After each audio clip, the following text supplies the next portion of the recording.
We all need food. Yet, food remains a problem for a significant percent of the world population, 1 in 9, according to the World Food Programme. In 2008, I worked for 1 year in a large Chinese city, and I saw firsthand how overwhelming this problem was for people living in these big cities. Armed with this personal experience, I decided to learn more about food and food shortages. There are many reasons that food is currently a global challenge.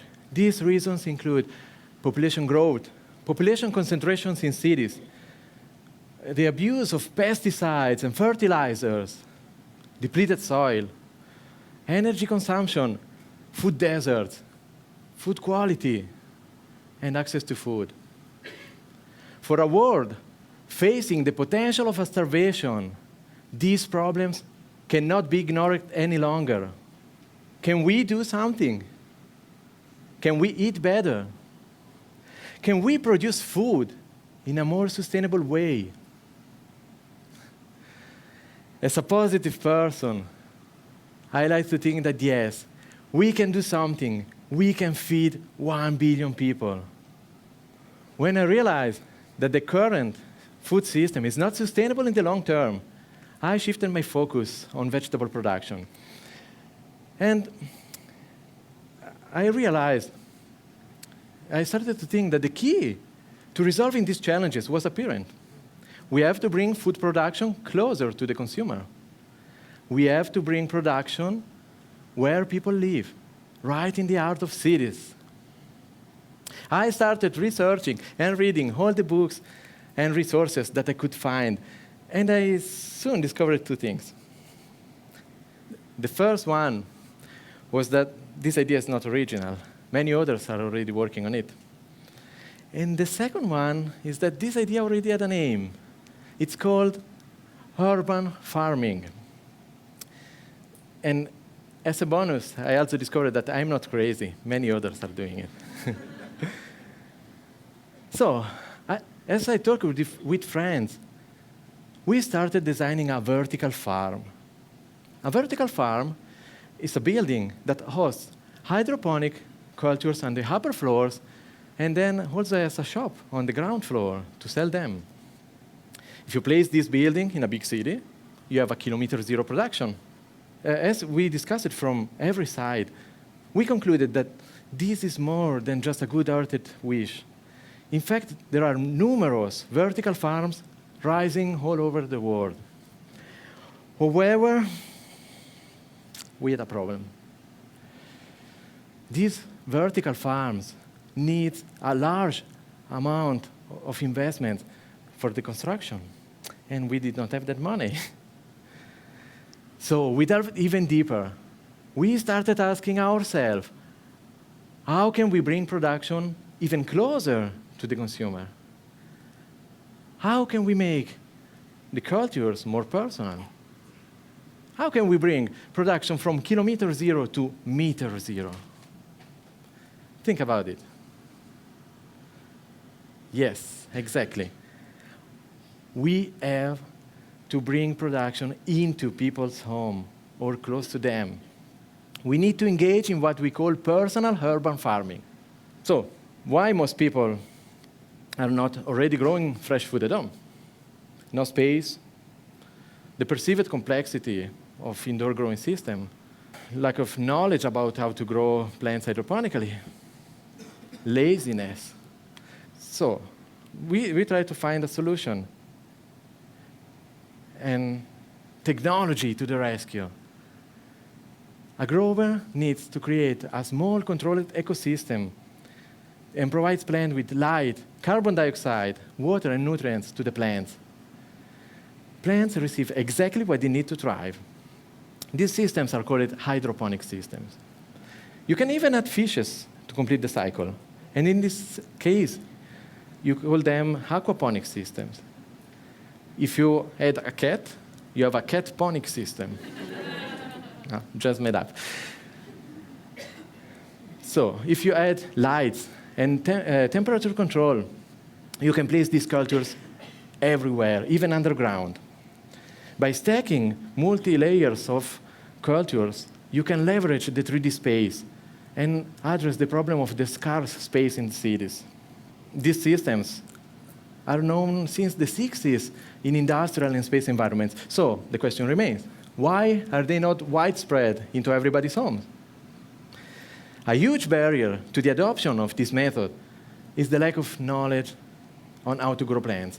Each plant needs different conditions to grow. Complicating matters even more. Plants need different conditions at different stages of their life cycle. You have to keep under control these conditions. And these tasks can be overwhelming if they need to be done manually. We solved this issue.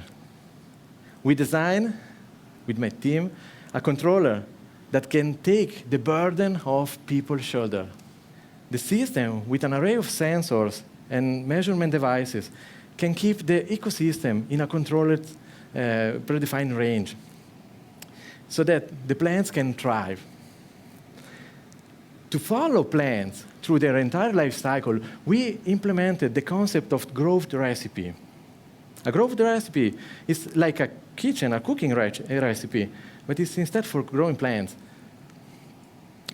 Imagine a Wikipedia, but for plants. Our goal is to build a huge public database with inputs from thousands, if not millions, of individuals.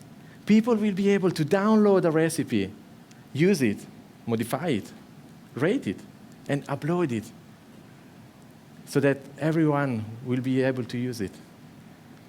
With the inputs from thousands, if not millions of people, and the aggregated experience, we will be able to optimize the growing quality and yield of each crop. For the users, the only tasks left will be plant the seed, select the recipe, and start the culture. The system will take care of everything else, except keeping the cat away, of course. Let me give you a glimpse of the future. Personal urban farmification will happen in 3 waves. The first one will be the appearance of home and kitchen appliances. Appliances will be standalone appliances or integrated into the kitchen. Imagine a fridge, but full of fresh and living vegetables and fishes. Nice. And window will be used for window farming. The second wave will be when homes will have an entire room dedicated to cultures. Rooftops and balconies will be converted into mini greenhouses. And finally, we will reach the third phase, the complete integration into homes.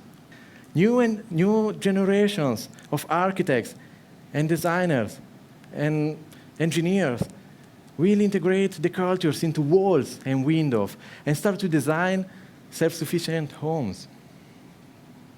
What is happening now with the decentralized electrical production will happen for food too. Imagine a building that is self-sufficient for electricity, heat, and food as well. To make this a reality, we need that all the players start to play together. And practically speaking, we are proposing the creation of a standard for the communication between the devices so that people will be free to use their own preferred device and combine them. Only in this way, we will be able to accelerate personal urban farmification. We should all be aware that the current food system is not sustainable in the long term, and we must act immediately to remedy this problem. But we cannot leave everything in the hands of developers and academics. Each of us, that's you, that's me, that's everyone who plans on having a steady food source has to do something. Some steps are small. The next time we need groceries, let's make the conscious decision of buying only locally grown food. And we can do more. We can start to grow our own food at home. It is not as difficult as it seems, I promise you. The next time you enter a new apartment, think of creative ways to transform your spaces. And the next time you build your home, think about building a home that is self-sufficient for energy and food. Let me go back to the initial questions. Can we do something? Can we eat better? Can we produce food in a more sustainable way? Yes, this dream is possible. Think about or imagine a future where the food is abundant, accessible to everyone, and environmentally sustainable. This dream is possible. The food destiny is in our hands. So, one last question. Are you ready to join us in the next food revolution? Thank you.